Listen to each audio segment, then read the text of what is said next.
Hi aspirants. അപ്പോൾ GS3 കഴിഞ്ഞിരിക്കുകയാണ്. അപ്പോൾ അതിൻ്റെ ഒരു അനാലിസിസ് വീഡിയോ ആയിട്ടാണ് ഞാനിന്ന് വന്നിട്ടുള്ളത്. നമുക്ക് നേരെ കാര്യങ്ങളിലോട്ട് കടക്കാം. ഈ പ്രാവശ്യവും ആസ് യൂഷ്വൽ ഏറ്റവും കൂടുതൽ ചോദ്യങ്ങൾ വന്നിട്ടുള്ളത് ഇന്ത്യൻ എക്കണോമി എന്ന് പറയുന്ന ഭാഗത്തു നിന്ന് തന്നെയാണ്. ഇന്ത്യൻ എക്കണോമി വളരെയധികം രീതിയിൽ ചോദ്യങ്ങൾ വന്നിട്ടുള്ളതായിട്ട് തന്നെ കാണാനായിട്ട് പറ്റുന്നുണ്ട്. അതിനുശേഷം മാത്രമാണ് ബാക്കിയുള്ള ടോപ്പിക്സ് ആയിട്ടുള്ള internal security, environment, disaster management, science and ഒക്കെ പോലുള്ള സബ്ജക്ട്സിന് ക്വസ്റ്റ്യൻസ് വന്നിട്ടുള്ളൂ. നിയർ ടു ഒരു 50% ചോദ്യങ്ങൾ വന്നിട്ടുള്ളത്, ഞാൻ നിയർ ടു 50% എന്നാണ് പറയുന്നത്, ഇന്ത്യൻ എക്കണോമി എന്ന് പറയുന്ന ഒരു ഏരിയനെ ബേസ് ചെയ്തിട്ട് മാത്രമാണ്. അപ്പൊ അത് നമുക്ക് ചോദ്യം ഓരോന്നായിട്ട് നോക്കി പോവാം. അതിന്റെ കൂട്ടത്തിൽ ഞാൻ എൻ്റെ ഇൻഫറൻസസും കൺക്ലൂഷൻസും പറഞ്ഞു പോവാം. ഒന്നാമത്തെ ക്വസ്റ്റ്യൻ എന്ന് പറയുന്നത്, what do you mean by digital rupee? In this context explain the working and progress of India central bank digital currency. വളരെ എക്സ്പെക്റ്റഡ് ആയിട്ടുള്ളൊരു ക്വസ്റ്റ്യൻ ആയിരുന്നു. കറണ്ട് അഫയേഴ്സ് ആയിട്ട് ബന്ധപ്പെട്ടിട്ട് എക്കണോമിക്സിൽ എപ്പോഴും ചോദ്യങ്ങൾ വരാറുണ്ട്. ഒരു വലിയൊരു ഡെവലപ്മെന്റ് ആയതുകൊണ്ട് തന്നെ ഈ ഒരു ഭാഗത്തുനിന്ന് ചോദ്യങ്ങൾ വരാൻ ഉള്ള സാധ്യത വളരെ കൂടുതലാണ് പ്രഡിക്റ്റ് ചെയ്യുന്നുണ്ടായിരുന്നു.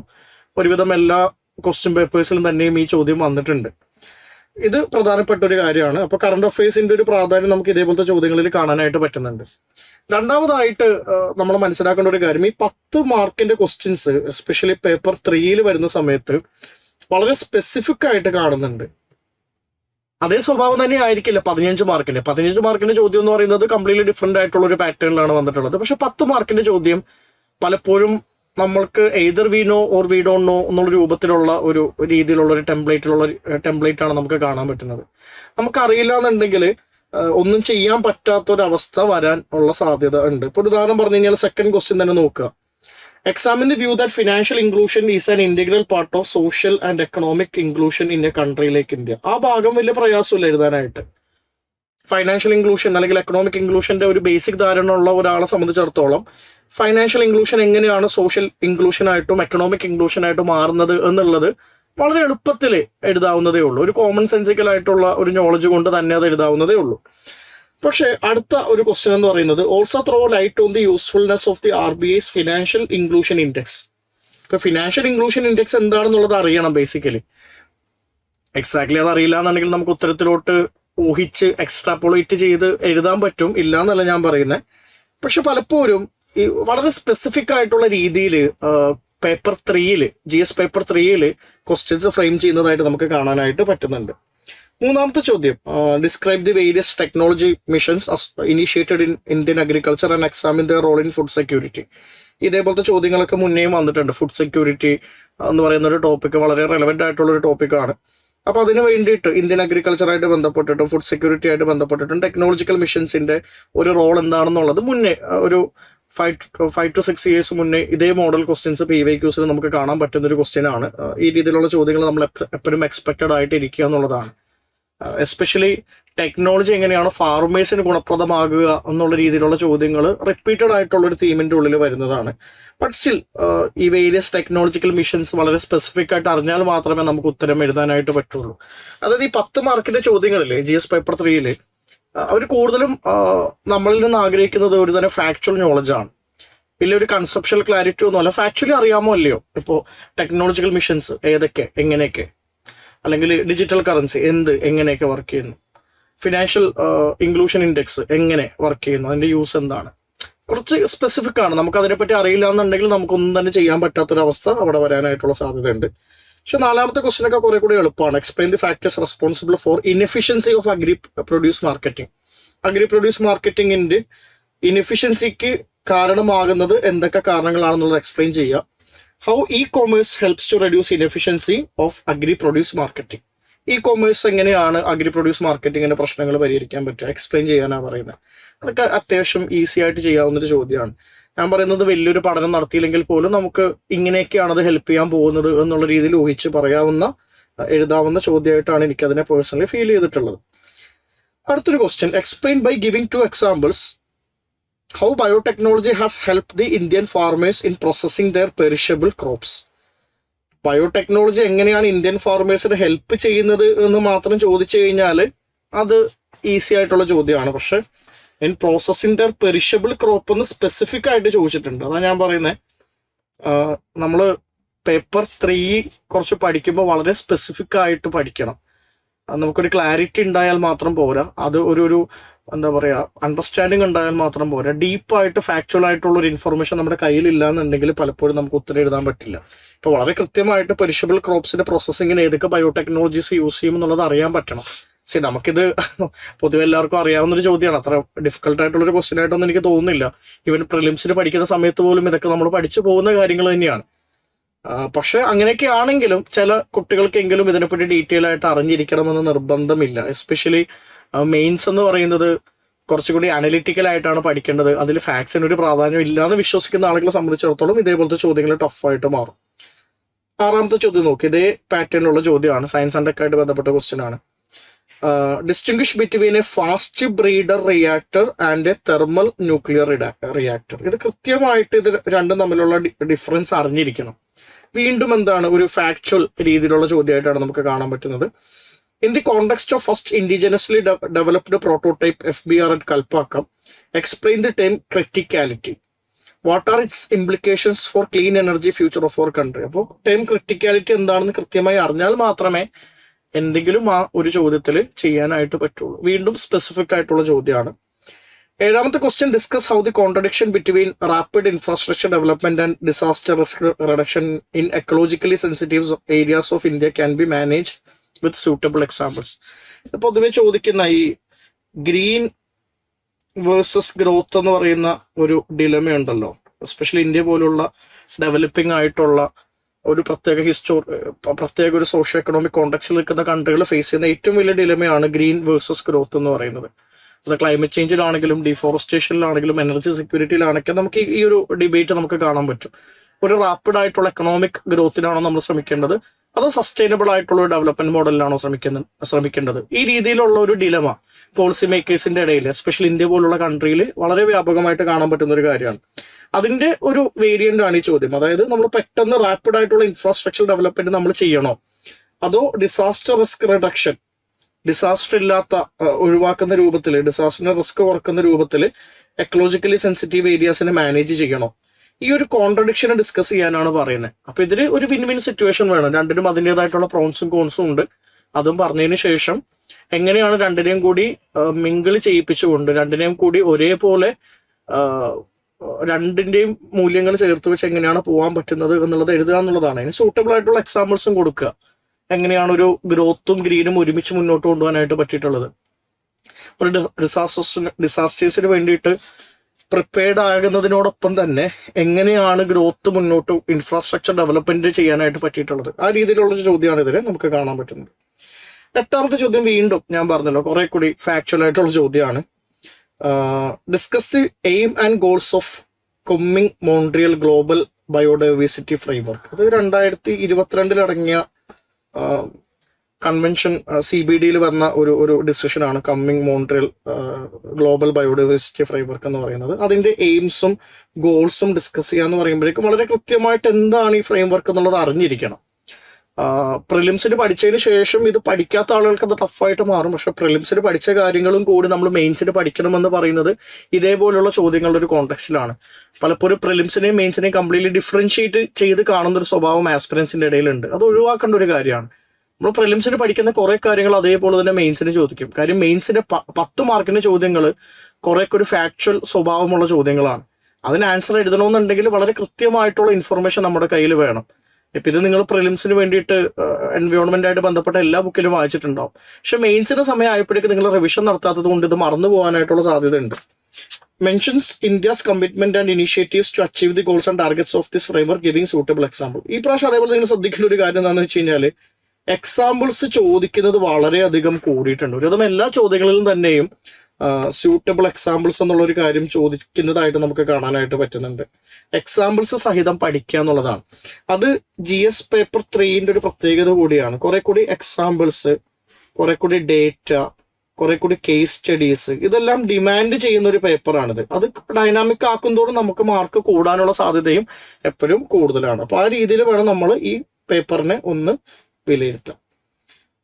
Explain how fake news and disinformation pose threat to internal security and public order in Indian context. എളുപ്പമുള്ള ചോദ്യമാണ്. ഫേക്ക് ന്യൂസും ഡിസ്ഇൻഫോർമേഷനും എങ്ങനെയാണ് ഇന്റേണൽ സെക്യൂരിറ്റി പബ്ലിക് ഓർഡർ പ്രശ്നങ്ങൾ ഉണ്ടാക്കുന്നത്, അത് എളുപ്പമാണ്. In this regard discuss salient features of അമെൻമെന്റ് in respect of information technology rules 2021.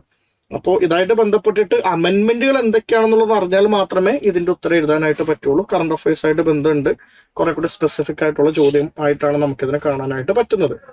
10ാമത്തെ ക്വസ്റ്റ്യനും ഇതേപോലെ തന്നെ സെക്യൂരിറ്റി റിലേറ്റഡ് ആയിട്ടുള്ള ഒരു ചോദ്യമാണ്, കുറച്ചും കൂടി സ്പെസിഫിക് ആയിട്ടുള്ള ഒരു ചോദ്യമാണ്. ലഡാക്കിനെ പറ്റിയാണ് ക്വസ്റ്റ്യൻ വരുന്നത്. Ladakh strategically located between China and Pakistan പറയുന്നുണ്ട്. As a measure to win hearts and minds of locals, discuss the border area development programs by the central government and civic actions by the army. വളരെ കൃത്യമായിട്ട് എന്തൊക്കെ border area development programmes ആണ് government run ചെയ്യുന്നതെന്നുള്ളതും Indian army ചെയ്യുന്ന interventions, civic actions നമ്മൾ അറിഞ്ഞിരിക്കണം. അപ്പൊ ഇത് കുറച്ചും കൂടി എന്താണ് സ്പെസിഫിക് ആണ്. പക്ഷെ ചില ചോദ്യങ്ങൾ സ്പെസിഫിക് എന്ന് പറയുമ്പോഴേക്കും വളരെ സ്പെസിഫിക് ആയിട്ട് പോകും. പക്ഷേ ഇതേപോലത്തെ ചോദ്യങ്ങൾ നമുക്ക് പിന്നെയും അറിയാവുന്നതാണ്. ന്യൂസ് പേപ്പറൊക്കെ വായിക്കുമ്പോൾ അല്ലെങ്കിൽ ബേസിക്കലി നിങ്ങൾ ക്ലാസ്സൊക്കെ കേൾക്കുമ്പോൾ ഇതിനെ പറ്റിയിട്ട് പൊതുവെ നമ്മൾ കേൾക്കാറുള്ളൊരു കാര്യമാണ്. ഒരു എക്സ്ട്രീംലി ടഫാണ്, വളരെ സ്പെസിഫിക് ആണെന്നൊന്നും ഞാൻ പറയില്ല, മാനേജബിൾ ആയിട്ടുള്ളൊരു ചോദ്യമാണ്. Also discuss the demand of promulgation of provision of the 6th schedule of constitution for Ladakh. ലഡാക്കിൽ 6th ഷെഡ്യൂൾ വേണോ എന്നുള്ളതായിട്ട് ബന്ധപ്പെട്ട ഡിമാൻഡിനെ പറ്റിയിട്ട് ഡിസ്കസ് ചെയ്യാം. ഞാൻ അതേപോലെ ശ്രദ്ധിച്ച വേറൊരു കാര്യം എന്താണെന്ന് വെച്ച് കഴിഞ്ഞാൽ, ഈവൻ ഈ പ്രാവശ്യം പേപ്പർ 3 പോലും പല ചോദ്യങ്ങളും ഡിസ്കസ് ചെയ്യാനാണ് പറഞ്ഞേക്കുന്നത്. ഇപ്പൊ ഡിസ്കസ് നിങ്ങൾ നോക്കിക്കഴിഞ്ഞാൽ ഇവിടെ ഡിസ്കസ് ഉണ്ട്, ഇവിടെ ഡിസ്കസ് ആണ് കൊടുത്തേക്കുന്നത്. Discuss the border area development എന്നാണ് കൊടുത്തേക്കുന്നത്. അതേപോലെ മുന്നേ ഉള്ള ചോദ്യങ്ങളിലും ഡിസ്കസ് എന്ന് പറയുന്ന ഒരു കീവേഡിന്റെ എണ്ണം കുറച്ച് ഈ പ്രാവശ്യം കൂടുതലാണ് എന്നുള്ളത് നമുക്ക് കാണാനായിട്ട് പറ്റുന്നുണ്ട്. ഡിസ്കസ് അല്ലെ, ഇത് ഡിസ്കസ് ആണ് കൊടുത്തേക്കുന്നത്, ഇത് ഡിസ്കസ് ആണ് കൊടുത്തേക്കുന്നത്.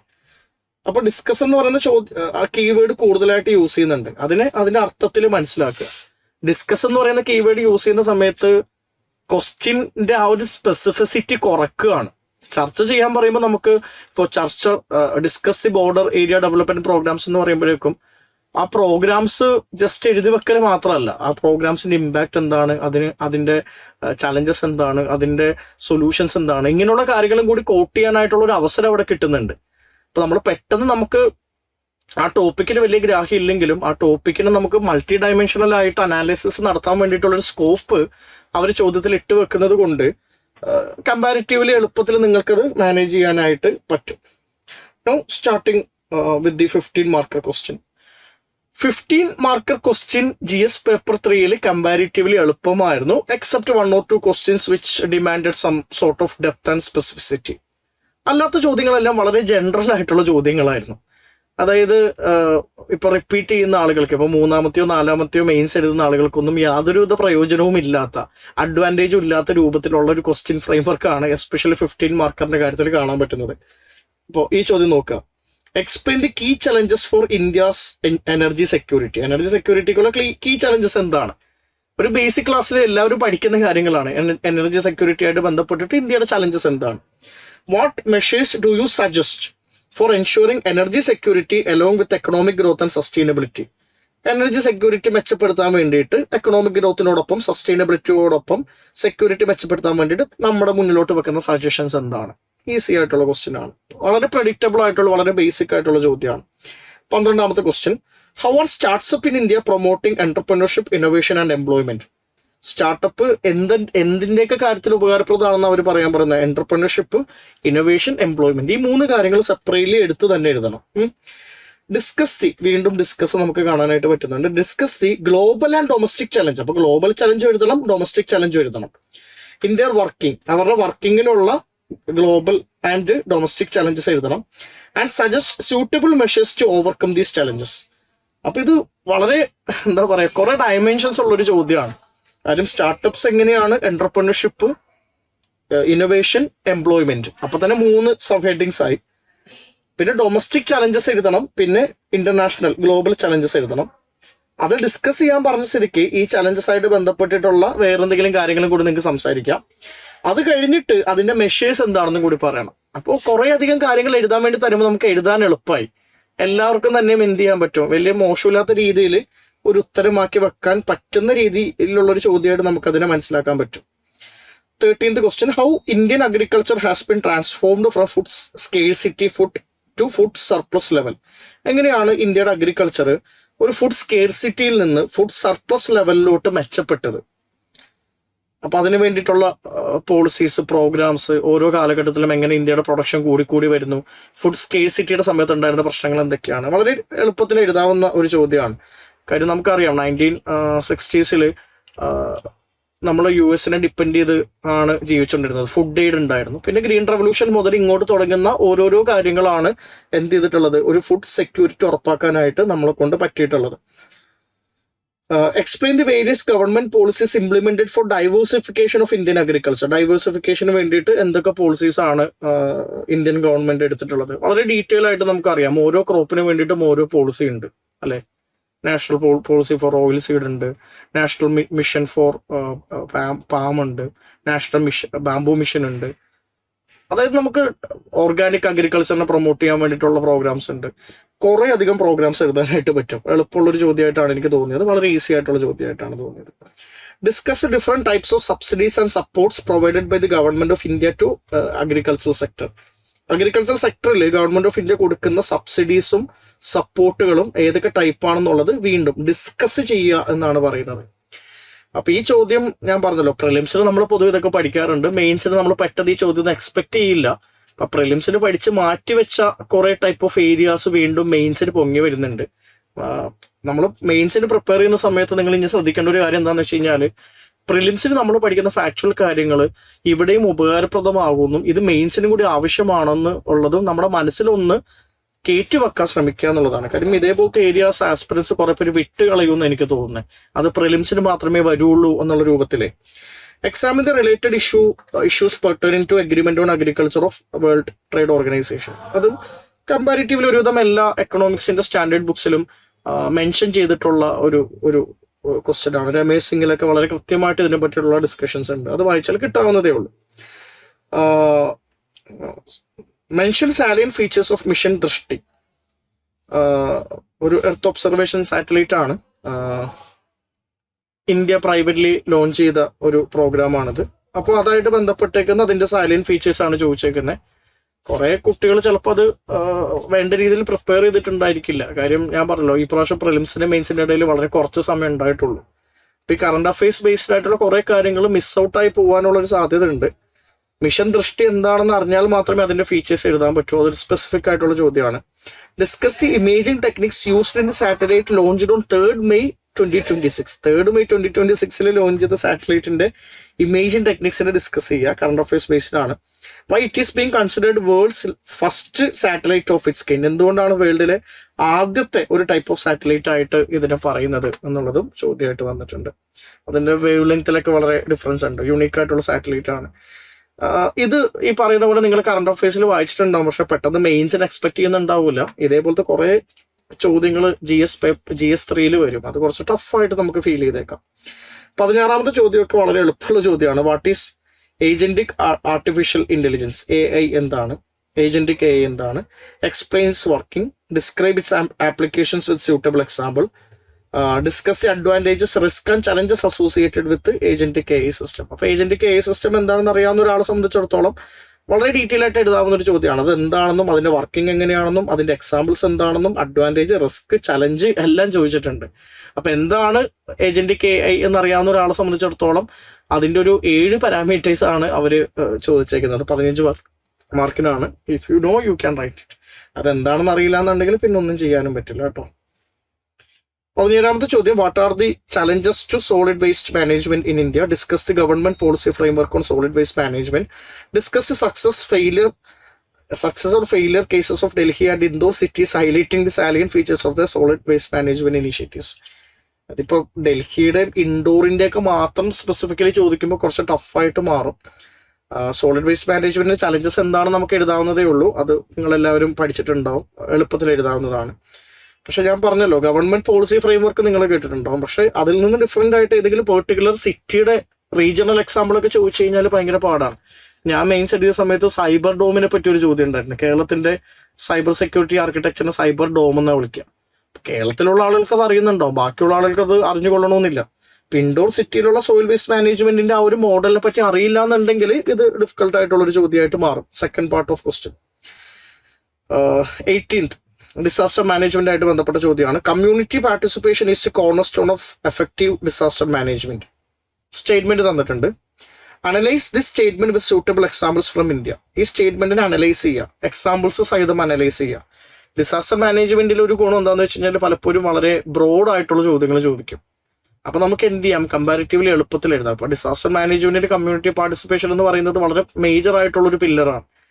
അതിന് വേണ്ടിയിട്ടുള്ള എക്സാമ്പിൾസ് നമ്മുടെ എല്ലാവരുടെയും കയ്യിലുണ്ടാവും. ഏറ്റവും വലിയ എക്സാമ്പിൾ എന്ന് പറയുന്നത് കേരള ഫ്ലഡ് തന്നെയാണ്.